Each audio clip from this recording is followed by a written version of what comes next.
Lanjut lagi novel romantis mendadak menikah Part 88.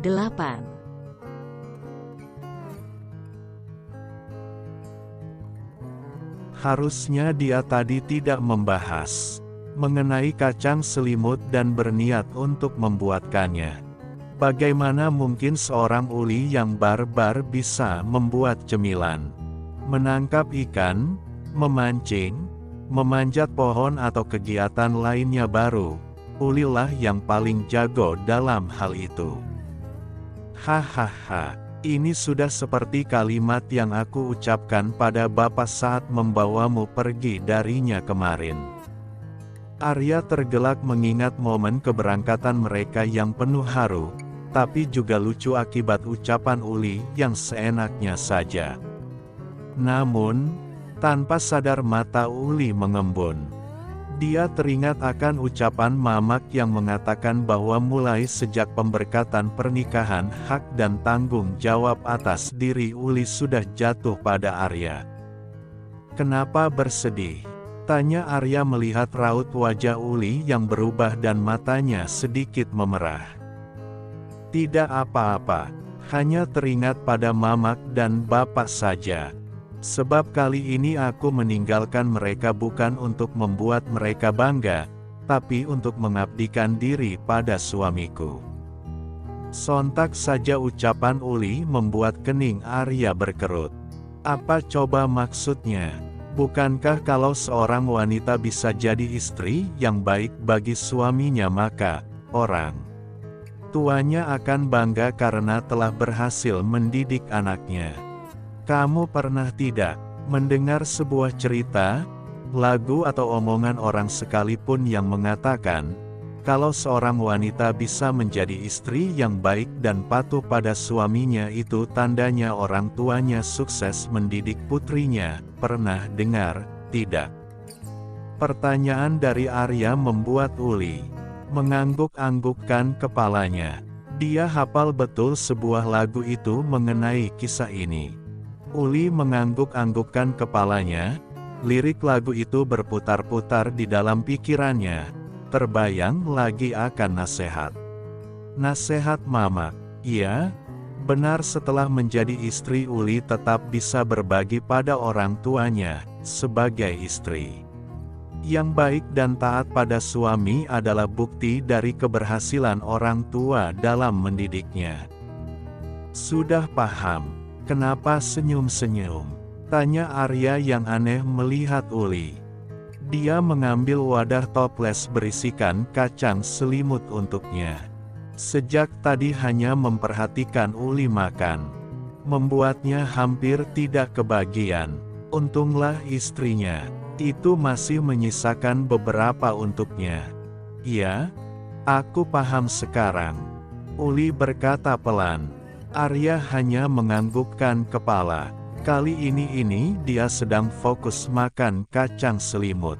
Sudah hampir 1 bulan tidak makan cemilan itu. Rindu akan rasa manis serta gurihnya kacang sudah ada di ujung lidah. Akhirnya kesampaian juga. Meski separuh dari isi toples itu sudah habis dimakan oleh istrinya. Lalu apa lagi yang tidak aku ketahui? Tanya Uli tiba-tiba.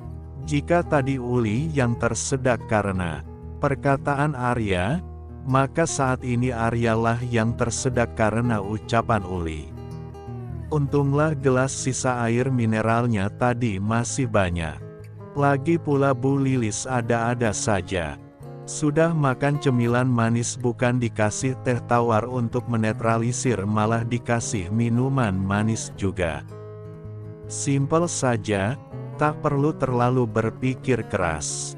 Apa yang kamu ingin tahu pasti akan aku beritahu, kata Arya saat sudah selesai meneguk habis sisa air putih di gelasnya. Kamu tahu, Bang, aku seperti seorang istri yang bodoh karena tidak mengetahui apapun soal suaminya. Uli berkata kesal. Dia sudah tidak memikirkan siapa yang salah atau tidak di sini. Jikapun dulu Arya sudah mengatakan kalau dirinya adalah seorang pengusaha maka, saat ini biarlah. Jadi tugas Uli untuk mencari tahu segala hal tentang suaminya. Iya, sudah. Kalau tak ingin menjadi istri yang bodoh, silahkan tanyakan pada suamimu yang tampan ini tentang apa yang ingin kamu ketahui.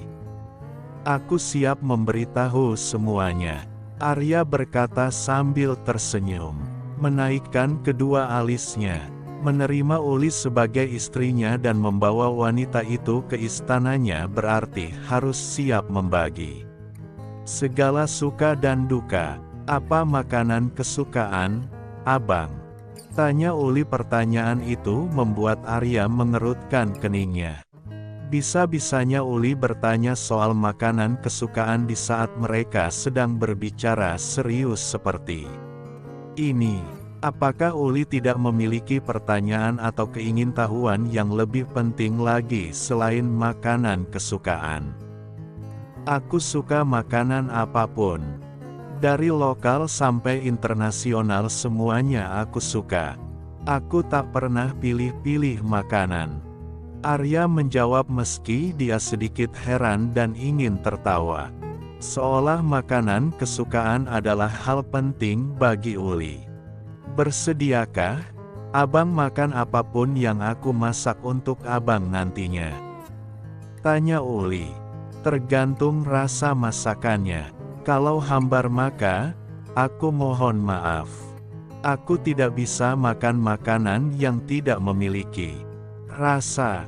Arya berkata langsung, jelas, padat dan lugas. Lagi pula siapa di dunia ini yang ingin makan makanan tidak memiliki rasa? Akan jadi sia-sia nantinya sebab makanan itu dimuntahkan. Tidak dimakan dan terbuang sia-sia. Kalau begitu, aku akan belajar menjadi istri yang baik, istri yang bisa memasak dan menyenangkan suami dalam hal apapun itu. Uli berkata dengan penuh semangat. Segala macam ide masakan muncul di kepalanya. Jika di rumah ada mamak yang membantunya maka di sini Uli bisa meminta bantuan Bu Lilis. Lakukanlah apa yang ingin kamu lakukan. Sejak saat menjadi istriku segala yang menjadi milikku sudah menjadi milikmu. Kalau ada yang ingin dirubah dari rumah ini silahkan saja, tapi jangan dirombak kamar mama yang ada di sebelah kamar kita. Uli menatap Arya dengan binar penuh kebahagiaan. Dia tak menyangka bahwa Arya bisa berkata seperti itu. Baiklah. Mulai sekarang Uli akan membuat pikiran negatif tadi. Dia akan melakukan hal-hal baik yang membuat suaminya bisa jatuh cinta. Benar? Tanya Uli mencoba meyakinkan. Apa? Aku pernah berbohong padamu? Tanya Arya menaikkan sebelah alisnya. Istrinya ini memang sulit untuk ditebak. Baru saja Arya melihat rona kebahagiaan di wajah Uli. Kening yang berkerut dan sesekali kedua alis bertautan. Menandakan wanita itu sedang berpikir keras.